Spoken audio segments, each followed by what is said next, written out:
નમસ્કાર, તમે જોઈ રહ્યા છો નિર્ભય ન્યૂઝ અને હું છું હંસિની. આજે વાત કરવી છે વિસાવદરની, કારણ કે હવે વિસાવદરમાં આવતીકાલે મતદાન થઈ ગયું છે અને એની જ મતગણતરી થવાની છે. અને અત્યારે હાલ વિસાવદરમાં પણ ક્યાંક રાજકીય માહોલ જામ્યો છે.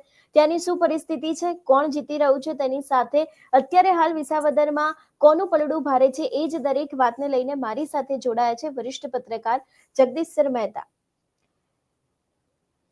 જગદીશ સર, આજે તમારી પાસેથી સૌથી પહેલા તો વિસાવદરની બેઠકને સમજવી છે અને ખાસ કરીને જે અત્યારે હાલ અનેક નામો સામે આવી રહ્યા છે કે ક્યાંક ગોપાલ ઇટાલિયા જીતી રહ્યા છે, એ બાદ ફરી એક વખત કિરીટ પટેલનું નામ ચર્ચામાં આવ્યું છે. તમારું શું માનવું છે? ખાસ કરીને તમારી પાસેથી આ વાતને સમજવી છે. જુઓ હંસિની બેન, બધાય લોકો હવે દરેકનું કે એટલે હું હંધાઈને વ્યવહાર હાચવી લે. કદાચ આ જીતી જાય, કદાચ તે જીતી જાય, એટલે હું કે કાલે અમસ્તુ દાબડો તો ખુલવાનો છે વીછીનો.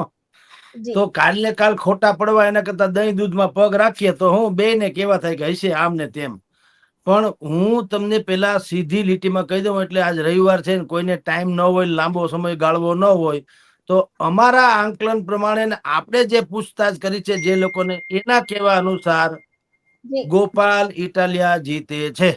આ પેલી વાત લ્યો ને, કાંઈ કોઈ મોણ નાખ્યા વગર વાત કરી દઉં. પણ જે લોકો કે છે કે કદાચ આમ ને કદાચ તેમ, ઈ શું કામ કે છે? એમ કહેવાય છે કે છેલ્લા 2-3 દિવસ જેને કયામતની રાત કે કતલની રાત કહેવાય.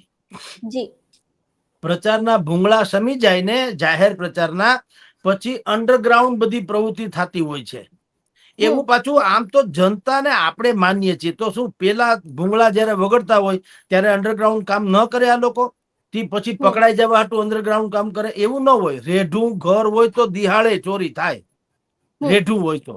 એમ જયારે જાહેર પ્રચારની છૂટ હોય ત્યારે હું આ બધા સતવાદી હોય કે કઈ કાળા ધોળા ન કરે, એ ત્યારે ગોઠવણ કરી હોય. પણ છેલ્લી ઘડીના શું કરે, આપની જાણ કરતા ત્યાં શું વિસાવદરમાં થયું તે ત્યાં છે ને સત્યનારાયણની કથા, જો આ એક તમને કહું, એક ગતકડું છે. સત્યનારાયણની કથાથી માંડીને અમુક ધાર્મિક અનુષ્ઠાનો એવા છે કે ઈ એક તો પેલી વાર વિસાવદર જે છે એક ધાર્મિક હબ છે. આસપાસમાં એટલા ધાર્મિક સ્થળો છે, કનકાઈ, બાણે, તુલસીચામ, પરબવાવડી, સતાધાર વગેરે વગેરે. એટલે એક તો ધાર્મિક હબ છે, એટલે સંતો, મહંતો કે અનુયાયીઓનો વર્ગ હોય છે. હવે એના પાછા અમુક લોકો એના ઠેકેદાર હોય છે. ભાઈ મારી પાસે એક 500 કે 1000 માણસ છે, તો શું કરવું છે? તો કે ભાઈ અમારે કથા કરવી છે.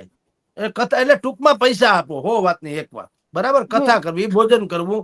કોકે હનુમાનની દેરી છે એની ઉપર ધજા ચડાવવી છે, કોકે એની ઉપર છત્ર નથી, માતાજીનું હોય તો માથે ચાંદીનું છત્ર હોય ને, એ છત્ર નથી, કોકે ઓટલો બનાવવો, કોકે વંડો વાળવો. ટૂંકમાં દરેકને ખબર છે કે આ કયામત ને કતલની રાત છે. આમાં હાયખું વીચીને પૈસા માગો, હાયખું વીચીને દેહે, જે હોય તે. ભાજપ હોય, કોંગ્રેસ હોય, આમ આદમી હોય, આમાં છછુંદરના સહી સરખા. એમાં કઈ ભાજપ જ નુકસાનકારક છે એવી વાત નથી. દરેક માણસ આવું કરતા હોય. હવે ઈ જે થયું 2 દિવસથી, એટલે જો સ્ટિંગ ઓપરેશન એ થયું, ગોપાલ ઇટાલિયાએ કર્યું, કોંગ્રેસના લોકો દ્વારા આમ આદમીના પાર્ટીના લોકોને પૈસા આપતા 2-2 લાખ પકડાણા. આ પકડાણા 2 લાખ, દેવાના કેટલાય તમે જાણતા હો, અથવા તો ગામમાં મોઢા એટલી વાતો થાય છે. એક બહુ જ દિગ્ગજ કક્ષાના નેતા કહી શકાય, એના આંકલન અનુસાર અમુક ઉમેદવારોએ 20 થી 30 કરોડ રૂપિયા ખર્ચ્યા. બોલો, હવે આના કઈ પુરાવા, લાંચના રસીદ તો હોય નહીં, લાંચની રસીદ હોય એમ પુરાવા ન હોય. પણ જે લોકો જાણકાર છે, રોજે રોજ એની હારે ઉઠનારા, બેસનારા, ત્યાં ગતિવિધિ થાય જોનારા, એના કહેવાના અનુસાર કરોડો રૂપિયા બધાય થઈને વપરાણા. એટલે જે 2 દિવસ છેલ્લે આ થયું, એટલે લોકોનું થોડુંક મન ફર્યું. જે તથાકથિત બધા જ લોકો, વિશ્લેષકો, એટલે કે બાકી બધું જાણી જોઈને કહેતા, એને લાગે કે ના, કદાચ આવું બધું બને તો માણસનું માઇન્ડ ડાયવર્ટ થાય. પણ ભલા માણસ, આ વિસાવદર છે, ડાયવર્ટ થવું હોત તો પહેલેથી જ ન થઈ જાય. એમાં ગોપાલ ઇટાલિયા કેમ આશીન છોકરા હતા કે રૂપાળા હતા? એને માઇન્ડ ડાયવર્ટ કરેલું જ હતું. સમજી લો કે આપણે એવો ઉમેદવાર જોઈએ છે જે આપણી સમસ્યાને ગૌરવપૂર્વક વિધાનસભામાં રજૂ કરી શકે. હવે ઈનો ઈ વાત જો બધું ભાજપમાં ક્વોલિટી હોત તો વાંધો જ નહોતો. પણ ભાજપને 156 બેઠક તો આપી જ છે ને. છે કોઈ આવી રીતે રજૂઆત કરનારા? તો આ સમસ્યા રે ક્યાંથી? અને તો હમ કિરીટભાઈ પટેલે એમ ક્યાં કેવું પડે કે હું પેરિસ જેવા રસ્તા બનાવી દઉં. એટલે બધાને એમ છે કે તમે જો આવી રીતના ખાલી આંગળી ઊંચી કરો એવા ધારાસભ્ય જો આપણે ચૂંટવા હોય તેનો કોઈ મતલબ નથી. એટલે ઈ હવા જે પકડાણી હતી ઈ એના આધાર ઈ છેક સુધી રહી. એ હવામાં ક્યાંય ગાબડું ન પડ્યું, ક્યાંય પંચર ન પડ્યું. એ હવા છેક સુધી રહી અને બધા એમ માને છે કે ગોપાલ ઇટાલિયા જીતે છે. એક ફેર શું પડ્યો, પેલા 20-25 હજાર મતથી જીતવાની વાતો એ લોકો કરતા હતા, હવે એમ કે 10-12 હજાર મતથી જીતે. એટલે ગાબડું પડ્યું હોય એમ કે છેલ્લી કયામતની રાતમાં. પણ હાર જીતમાં કોઈ ફેર પડે એમ આજની તારીખે કોઈ છાતી ઠોકીને ભાજપ વાળા કે કોંગ્રેસ વાળા તો બિચારા જો કે દહીં દૂધમાં છે, પણ ભાજપ વાળા એ પણ છાતી ઠોકી નથી કેતા. આમ કેવા ખાતર તો બધા કે, નહીં તો કે અપક્ષ ઉમેદવાર કે, સમજી લો એનો વાંધો નથી. પણ જે જનતાની નજરમાં છે, રાજનીતિજ્ઞોના રડારમાં છે, વિશ્લેષકો જે છે, જાણકાર લોકો છે, જેણે આવી ચૂંટણીઓના દોર 2-2, 5-5 જોયા છે, એવા ભાજપના, કોંગ્રેસના, આમ આદમીના બધા દિગંતો અને નિષ્પક્ષ લોકોના બધાનો સરવાળો એમ કે છે કે ગોપાલ ઇટાલિયા જીતે એમ લાગે છે. જી બેન. સર, ખાસ કરીને અત્યારે હાલ ત્યાંના લોકો એવું કહી રહ્યા છે કે આ જીત ગોપાલ ઇટાલિયાની છે, આમ આદમી પાર્ટીની નહીં. કારણ કે ચહેરો બનીને ગોપાલભાઈ ઇટાલિયા બહાર આવ્યા છે, લોકોના મોઢા ઉપર પણ ગોપાલભાઈ ઇટાલિયાનું જ નામ છે. તો શું ક્યાંક રાજકારણમાં પણ નવા જૂની થઈ શકે છે? કારણ કે નામ ગોપાલ ઇટાલિયાનું છે, ક્યાંય પાર્ટીનું નથી લેવામાં આવતું. એ બિલકુલ પિંક પોઈન્ટ વાત છે હંસિની બેન, અને બહુ સમજદાર કો ઈશારા કાફી હૈ. હમ આપણે જ્યારે પહેલી વખત ડિબેટ કરી હતી, આ જી જ્યારે ગોપાલ ઇટાલિયાનું નામ જાહેર નતું થયું ત્યારની વાત કરું હું. ત્યારનો આ સબ્જેક્ટ જી ઉપર આપણે અનેકો ચેનલમાં વાત કરી છે. અને જી શાયદ નહીં, કન્ફર્મ કહું છું, સૌથી પહેલા આપણે હતા કેનારા કે આમ આદમીમાંથી ગોપાલ ઇટાલિયા આવશે.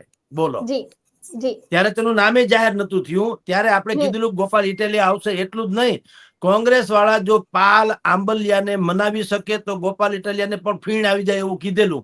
પણ આ લોકો જી એ કીધું અને માયના નહીં. પાલ આંબલિયા એ જુદી વાત છે. અત્યારે જી નીતિનભાઈ રાણપરાને મૂકી દીધા. એ હમ ટ્રાફિક પોલીસ જેવા છે. ટ્રાફિક હમ પોલીસ એટલે શું? રોડે કોકનો, વાહને કોકનું, પોતે કે આઘાર્યો એના જેવું ટ્રાફિક પોલીસ. તો જી નીતિનભાઈ નું કઈ બિચારાનું છે નહીં, પોતે વ્યક્તિગત સારા માણસ છે. એટલે એને ઢીલ મૂકી દીધી. કોંગ્રેસ એ જુદી વાત છે. પણ આપણે કીધેલું કે ગોપાલ ઇટાલિયા આવશે. હમ પછી આવ્યા પછી 2 મહિના સુધી ધબધબાટી બોલાવી, ગામે ગામ 137 જેટલા ગામ છે, તો એ બધા ગામમાં એને સભા કરી લીધી. જ્યારે ભારતીય જનતા પાર્ટી અને કોંગ્રેસે ઉમેદવાર જાહેર કરે ત્યારે ઓલાએ પ્રચાર કાર્ય તો પૂર્ણ કરી લીધેલું. હમ એટલે પહેલેથી આગળ હતા. બીજું એની જે બોલી જે છે, લઢણ છે, એની કહેવાની ઢાળ છે, એ બિલકુલ કાઠિયાવાડી ભાષામાં છે. હમ એટલે તમને છે ને આમાં ભાષામાં જાજો ફેર પડે છે બેન. ઓલું હમ પોતીકું લાગે. હમ આપણે બીજું ગમે તેમ વાત હોય, આ હાવ પોતીકું. હાલો રોંઢો કરવા, હાલો બપોરિયા કરવા. ઈ બપોરિયા ને રોંઢા શબ્દ થી તમે એમ કહો કે 4 વાગે આપણે મળીશું, તો એ ઓફિશિયલ વાત થઈ ગઈ. તો રોંઢો શબ્દ થી ગામડાનો થઈ ગયો. એટલે હમ અમુક શબ્દોમાં ફેર પડે. ઓલા હૃદય હોહરવા વયા જાય, ઓલા ઉપરથી વયા જાય. હમ એટલે ગોપાલ ઇટાલિયાની જે ઓરેટરી છે, ભાષણ કરવાની શૈલી છે, એ લોકોને જચી ગઈ, લોકોને ગમી. કે આ માણસ જે કદાચ ક્યાંક આપણું ઉદ્ધાર કરી શકે. ભલે બીજું કઈ એ વિરોધ પક્ષના નેતા હોય એટલે જરૂરી નથી કે એની સહીથી કોઈ યોજનાઓ આવવા માંડે. પણ હમ એટલું તો હવને નક્કી છે કે કોઈની મજાલ નથી કે હકની વાત જે છે એ ઝૂંટવી શકે. એ પણ એટલી જ હમ વાત છે. હમ તો સરવાળે તમને કહું તો પહેલેથી છેલ્લે સુધી ગોપાલ ઇટાલિયા તરફી વાતાવરણ રહ્યું. અને આપનો જે પ્રશ્ન છે બિલકુલ વાજિબ, સૂચક અને બહુ દૂરંદેશી ભર્યો છે કે આખી કેમ્પેન દરમિયાન 1-2 વખત ઝાપટું પડે એમ ભાઈ આવી ગયા કેજરીવાલ, જુદી વાત છે. પણ એ વિધિવ્રત ચોમાસું ગણાય નહીં. વાવણી ભીમ 11 જે થાય અને વરસાદ હેલીની જેમ વરસે એમ કેજરીવાલ નું હાલ્યું નથી, હાલશે નહીં. એટલે હવે શું થશે? ન કરે નારાયણ. જો હમ ભાજપ જીતી જાય તો જુદી વાત. તો ગોપાલ ઇટાલિયા ગાડા પોટલા વાળીને બેસી જવું પડે. તો વિપક્ષનું ઝીરો ધોળું થઈ જવાનું એ પણ ગેરંટી છે. કારણ કે હમ ભારતીય જનતા પાર્ટી હવે કોઈ કચાશ છોડે નહીં. એને જે હમ કરવું તે કરી લીધું. હમ હવે ઈ થાપ ખાય નહીં. જીતી જાય તો પણ માની હમ લો કે હારી જાય ભારતીય જનતા પાર્ટી, અને જેની સંભાવના ઓર વધુ છે મારી દ્રષ્ટિએ, તો જીતેલા પીડ્યા ગોપાલ ઇટાલિયા એવી છે. તો શું થાય એ કહું છું. ગોપાલ ઇટાલિયા જીતે તો ગુજરાતની રાજનીતિમાં ત્રીજો મોરચો જે ક્યારેય ફૂલો ફાલ્યો નથી એની સંભાવના વધી જાય. ગોપાલ ઇટાલિયા ઈ મટીરિયલ છે કે જે ભાજપના અને કોંગ્રેસના અસંતુષ્ટો અને હાસ્યામાં ધકેલાયેલા આ લોકો જે છે ઈ ગોપાલ ઇટાલિયાને કહી શકે એની છાળ પકડીને કે તુમ આગે બઢો, હમ તુમારે સાથ હે. એટલે કે 2027 ની ચૂંટણી જે છે એ ભારતીય જનતા પાર્ટીને કોંગ્રેસનો ડર નથી એટલો આમ આદમીનો ડર લાગવો જોઈએ અને પડકારરૂપ સાબિત થાય. આ મુદ્દો છે એટલે વિસાવદર થઈ રહ્યું છે ને એટલે ગોપાલ થઈ રહ્યું. તમે જુઓ આમ આદમી નહીં, ગોપાલ ઇટાલિયા. કારણ કે ગોપાલ લેવા પાટીદાર છે એ બહુ મટીરિયલ છે. હવે અત્યારે એને હાવરણાનું નિશાન અને આમ આદમી પાર્ટી આ બે ભલે એની ઉપર છે પણ એને બહુ જચતું નથી.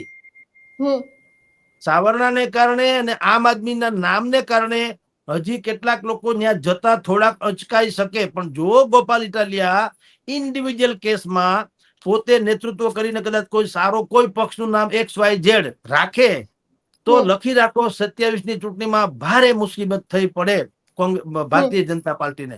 અને કોંગ્રેસને તો અસ્તિત્વનો પ્રશ્ન હતો ને એને તો ગુમાવ્યું બધું. એ થર્ડ ફોર્સ બની જાય. ત્રીજો મોરચો હાવ ત્રીજા ક્રમે, ટૂંકમાં ત્રીજો મોરચો એટલે ત્રીજા ક્રમનું બની જાય. સેકન્ડ ફોર્સ તરીકે આવી જાય ગોપાલ ઇટાલિયા. આવી જે કશ્મકશ છે એને કારણે ભારતીય જનતા પાર્ટીએ પણ દુનિયાભરની તાકાત જોખી દીધી, એમાં કોઈ શંકા નથી. અને આપણે કોઈ પણ વિશ્લેષકો ક્યારેક કઈ ઈચ્છતા ન હોય કે કિરીટભાઈ હારી જાય ને ગોપાલભાઈ જીતી જાય. કોઈ મામા માસીના છે નહીં અને કોઈ આપણે બાપે મારા વેર નથી. પણ જે વાસ્તવિકતા છે કે આખા વિસાવદરે મન બનાવી લીધું કે આ વખતે આપણે આ ટાઈપનો એટલે કે ઝુંઝારૂ લડાયક એવો માણસને આપણે ચૂંટવો છે. એમાં ગોપાલ ઇટાલિયા અત્યારે અગ્રેસર છે બેન જી. જગદીશ સર, બીજી એક વસ્તુ પણ તમારી પાસેથી સમજવી છે. ખાસ કરીને ભારતીય જનતા પાર્ટીમાં ઉમેદવારો તરીકે ઘણા બધા નામ ચર્ચામાં આવ્યા હતા ને એ બાદ કિરીટ પટેલનું નામ બહાર આવ્યું. પણ ક્યાંક ભાજપના ઘણા બધા લોકો એવા છે કે જે લોકોને કિરીટ પટેલનું નામ નહોતું ગમતું, કે વિસાવદરમાં અમને નહોતા ઉભા રાખવાના. તો શું એ ક્યાંક ફેક્ટર ચૂંટણીના પરિણામમાં નડી શકે છે? બિલકુલ બેન નડે. એમાં આપણે તો કઈ કહેતા નથી. વાત બધી ન્યાથી જ આવી ને. આપણે ત્રિકાળ જ્ઞાની તો છીએ નહીં કે આપણે સંશોધન કર્યું હોય. જે ભારતીય જનતા પાર્ટીના પાયાના કાર્યકરો છે, જેણે વિસાવદર પંથકમાં ભારતીય જનતા પાર્ટીને ઉભી રાખી છે, જેનું સમાજમાં કઈક નામ છે, એવા કોઈ લોકોને પૂછા ઘાચા વગર શબ્દ વાપરું છું, પૂછા ઘાચા વગર આ લોકોએ કિરીટભાઈ પટેલને ટિકિટ આપી. એમાં ભારતીય જનતા પાર્ટીથી માંડીને બધાની વાત શું છે કે ટિકિટ તેઓ લઈ આવ્યા અથવા ખરીદી આવ્યા. તમે જો આ બધા શબ્દો છે ને બહુ વાકાતરાહ છે.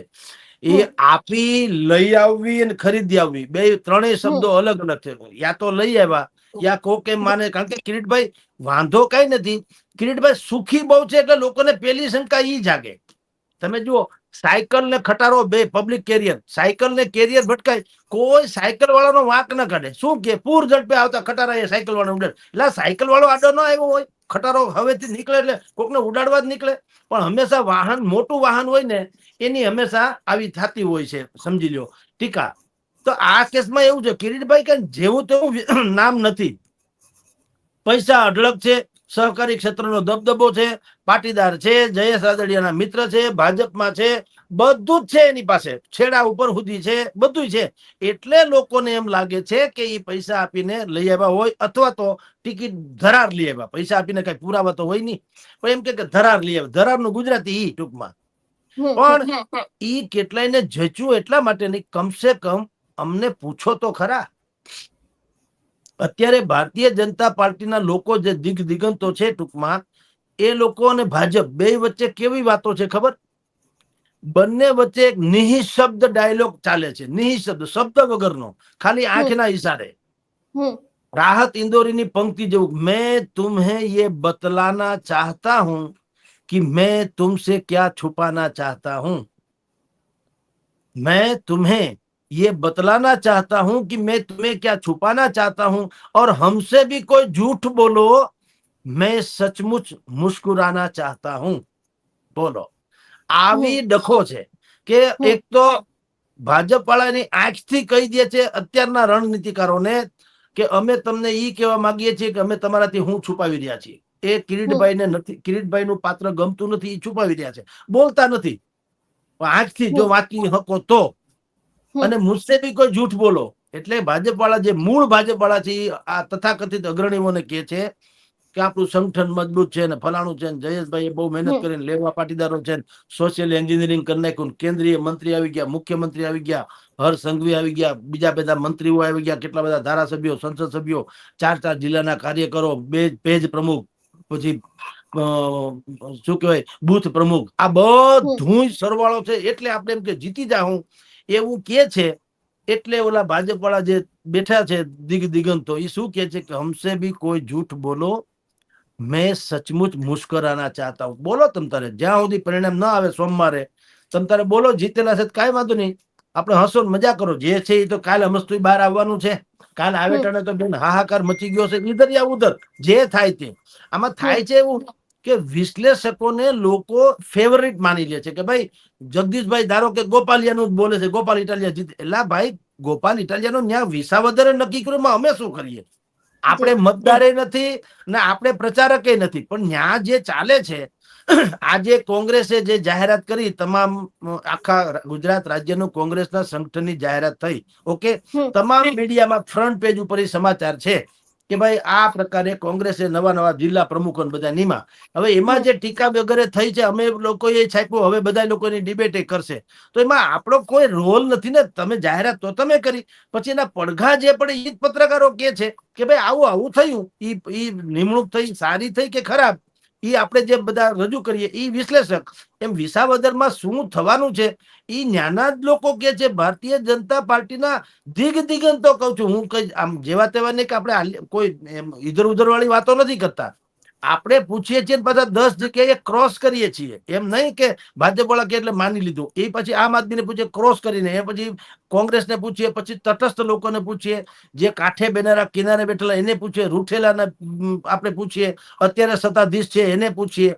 બધા જેટલા લોકો કિરીટભાઈ પટેલના રણનીતિકાર અને જવાબદાર લોકો જે હતા, એને પણ દબી બુજી જબાનમાં કીધું કે ઉમેદવાર પસંદ કરવામાં થાપ ખાઈ ગયા. બોલો, નહીતર ઈ તો છાતી ઠોકીને કે નહીં કે જગદીશભાઈ તમે ભલે ગમે એમ કેતા હો, બાકી અમે ખરેખર જીતી જવાના. આ એના મોઢે કીધેલી વાત છે. પછી કાલ ભલે કોથળામાંથી બિલાડું નીકળે તો એમાં આપણો કોઈ વાંક નથી. એ તો જનતા હોતી નથી જીત્યા, અને આનો કિરીટભાઈ જીતી ગયા, તો આપણે ક્યાં કિરીટભાઈ દુશ્મન છે? પણ મેં જેટલા લોકોને પૂછ્યા, આ તો નામ દઈએ તો ઈ લોકોની નોકરી જોખમમાં જાય, ને તો નામ દઈને કહી શકું એમ છું, બોલો કે આ લોકોએ આવું કીધું એમ, પછી ક્યાં વાત છે? એટલે સરવાળે જે થાય તે, કિરીટભાઈ પટેલ હારી જાય ધારો કે, અને ગોપાલ ઇટાલિયા જે રીતે અત્યારે હવા છે એ રીતે કહું છું, જો જીતી જાય તો ગુજરાતની રાજનીતિમાં ખરેખર બહુ મોટો યુ ટર્ન આવે. અને ઈ ન આવે એટલે તો ભારતીય જનતા પાર્ટી આટલી તાકાત ઝોંકી હતી. નહીતર હોય કોઈ દી અવડું કેવું વિસાવદર છે, 2.5-3 લાખ મતદારો છે, એને મનાવવા 156 બેઠક, જે 6.5 કરોડ લોકો પાસેથી 156 બેઠક જે લોકો લઈ ગયા હોય, માધવસિંહ સોલંકીનો રેકોર્ડ તોડી નાખ્યો હોય, અને પાછા 6-7 તો બીજા આવી ગયા, એટલે અટાણીની પાસે ભયંકર બહુમતી કહેવાય, ભયંકર કઉ છું. હવે એવી બહુમતી છે તો પછી અહીંયા એટલું બધી કાંટી કરવાની જરૂર શું છે વિસાવદરમાં? જો કાંઈ ન હોય તો કડીમાં ન ગયા, આ જ વાત કડીમાં લાગુ પડવી જોઈએ ને. કડીમાં તો ભોજ્યોભાઈ એ નથી ગયો, ત્યાં તો નીતિન કાકાને કીધું તમે જાણો તમારું કામ જાણે, તો એ નીતિનભાઈ લડી લે છે એની રીતે. વિસાવદર ઈ કઈ હેલી વાત નથી, એ નેવાના પાણી મોભે ચડાવવા જેવું હતું. એટલે કાલે ભલે રિઝલ્ટ ગમે તે આવે, હું તો છાતી ઠોકીને કહું કે આપણને જે વાત મળી છે, જે આપણે આંકલન કર્યું છે, લોકોના રિવ્યુઝ જાણ્યા છે, અગ્રણીઓને જાણ્યા છે, રણનીતિઓ જાણી છે, જે પોલીસ અને સરકારે જેટલી મશીનરીનો ઉપયોગ, દુરુપયોગ કે ભયંકર ઉપયોગ કર્યો છે, બધું જ તમને જુઓ તો સરવાળે નિચોડ જે નીકળે એ છે કે ગોપાલ ઇટાલિયા જીતશે, સમાજ જે કે તે. જી બેન. સર, વિસાવદરની અંદર ભારતીય જનતા પાર્ટીની હાર એ જયેશ રાદડિયાને કેટલી ભારે પડશે, આ વસ્તુ પણ તમારી પાસેથી સમજવી છે, કારણ કે ઘણા બધા લોકોના મનમાં સવાલ છે કે જયેશભાઈ રાદડિયાને પ્રભારી બનાવવામાં આવ્યા છે, બહુ મોટી જવાબદારી છે, ને એમાં પણ જ્યારે ભારતીય જનતા પાર્ટીની કદાચ હાર થઈ ગઈ તો આપણને પરિણામ ખબર નથી, તો ક્યાંક એ ફેક્ટર છે એ કેટલું નડવાનું છે? બેન બહુ નડશે કદાચ જયેશભાઈ ને, જો આ તમે કહો છો એમ, અથવા તો જી આપણે જેમ કહીએ છીએ એમ ગોપાલ ઇટલિયા જી જીતે અને ભારતીય જનતા પાર્ટીને હાર થાય, તો જી કિરીટભાઈની હાર નથી. જી આ હાર જે છે એ જયેશભાઈ રાદડિયાને ડંખે એવી હાર છે. હમ હાલાકી જયેશભાઈ સૌરાષ્ટ્રના સહકારી ક્ષેત્રનું મોટું માથું છે, એટલે એની કદ પ્રમાણે ઈ પોતે પદ મેળવી શકે એવી ક્ષમતા છે, એ જુદી વાત છે. પણ હમ આનો દાવો થોડોક નબળો પડે.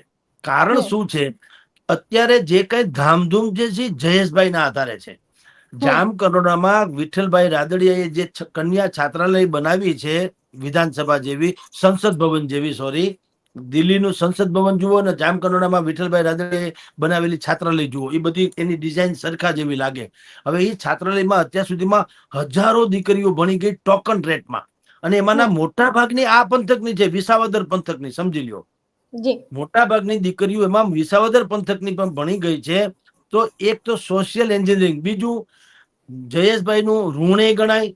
એના ફાધરને આ કન્યા છાત્રાલયને ટોકન રેટમાં ભણાવ્યું, તો એટલા બધા નગુણા તો કોઈ હોય નહીં, એટલે એનું ઋણ ગણાય. લોકો એના કારણે જયેશભાઈને મત આપવા માટે તેને પ્રેરાય, યા તો જયેશભાઈ બિલકુલ હકથી માગી શકે. બીજું, જેટલા પણ લેવા પાટીદારોના ભવન બનતા હોય વાડી ગામડાઓમાં, એ મોટા ભાગની વાડીઓમાં યા તો જયેશભાઈ નો સીધી યા આડકતરી રીતે ફાળો હોય, મોટામાં મોટો. કા પોતે ફંડ આપ્યું હોય, અને કા એના થકી ફંડ મેળવ્યું હોય. એટલે એ હમ સમાજને એમ લાગે કે ભાઈ જયેશભાઈ તો આપણા માટે ઉપકારી છે ને, છે એમાં કોઈ સંદેહ નથી. હમ પછી જયેશભાઈ સહકારી ક્ષેત્રના પણ ઓલા માંધાતા છે. તો કોકને આઉટ ઓફ વેજ લોન વગેરે આપી હોય ને, મદદ તો કરી હોય ને. હવે ઈ બધી મદદ કરી તો એનું ઋણ પણ જે છે એ આ લોકોએ ઉતારવું રહ્યું. એટલે મૂળ ફેક્ટર જયેશભાઈ રાદડિયાનું છે. હવે આટલું બધું કર્યા પછી પણ હમ લોકપ્રિયતાને કારણે માની લ્યો કે હમ જયેશભાઈ એટલે કે કિરીટભાઈ ભારતીય જનતા પાર્ટી હારી જાય, તો જયેશભાઈ નો દાવો જે છે, એમ કે સહકારી ક્ષેત્રના માંધાતા, સૌરાષ્ટ્રનું સૌથી મોટું માથું, કેન્દ્ર એટલે પ્રધાનમંડળમાં પણ એની ઈચ્છા પડે એમ થવું, અથવા તો હમ ભવિષ્યમાં કોને મત આપવા અને ટિકિટ કોને આપવી, એમાં જયેશભાઈ નું જે વજન પડવું જોઈએ એ થોડુંક વજન ઘટે, આપની જાણ ખાતર. એટલે જો હમ હારે તો વાત છે. જો ભારતીય જનતા પાર્ટી હારે, તો ભારતીય જનતા પાર્ટીને તો ઠીક, આમ કઈ ફેર નથી પડતો. કાન ખજૂરોનો એક ટાંગો તૂટી જાય કે લંગડો ના હાલે, એ તો જી સરકાર તો હાલી જાય, એમ ભગવાન દયા છે. પણ જયેશભાઈ ને વ્યક્તિગત કેસમાં બહુ મોટું નુકસાન પોલિટિકલી પડે, એમાં કોઈ સંદેહ નથી. જી બેન. જગદીશ સર, અમારી સાથે જોડાવા બદલ આપનો ખૂબ ખૂબ આભાર. જી નમસ્કાર બેન. નમસ્કાર. એટલે જે પ્રમાણે હવે આવતીકાલે જોવાનું રહેશે કે વિસાવદરની અંદર કોની જીત થાય છે. અત્યારે હાલ રાજકારણ ગરમાયું છે. ખાસ કરીને હવે આવતીકાલે એ પણ જોઈશું કે કોનું પલડું વિસાવદરમાં સૌથી ભારે રહે છે. જયેશ રાદડિયાના ક્યાંક મંત્રી ઉપર પણ અનેક એવા અત્યારે જોખમ ઉભા થઈ રહ્યા છે. ખાસ કરીને ગોપાલ ઇટાલિયા જીતશે તો પણ ક્યાંક રાજનીતિની અંદર એક સૌથી મોટો યુટર્ન આવી જશે. એટલે હવે આ દરેક વાતને લઈને જોવાનું રહેશે કે હવે આવતીકાલે શું થાય છે. તમારું શું માનવું છે આ વિષયને લઈને, અમને કમેન્ટ કરીને ચોક્કસથી જણાવજો. તેની સાથે અમારી ચેનલ નિર્ભય ન્યૂઝને લાઇક, શેર અને સબસ્ક્રાઇબ કરવાનું ભૂલશો નહીં. નમસ્કાર.